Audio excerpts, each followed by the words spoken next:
సైంటిఫికల్గా కూడా ప్రూవ్ అయింది ఏంటంటే సూర్యుని యొక్క రిఫ్లెక్షన్ చంద్రుడిని ద్వారా పడిన కిరణాలు మళ్ళీ భూమి మీద పడుతున్నాయి. అలాగే మన దేహంలో మన శరీరం అనేటువంటిది భూమి, మనలో ఆత్మ సూర్యుడుగా ఆదిత్య హృదయంలో ఉన్నాడు.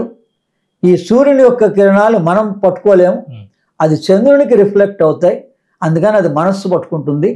మనస్సు ఇక్కడ ఉంటుంది, మనస్సు ఆజ్ఞాచక్రంలో ఉంటుంది, గురుస్థానం ఆజ్ఞాచక్రం.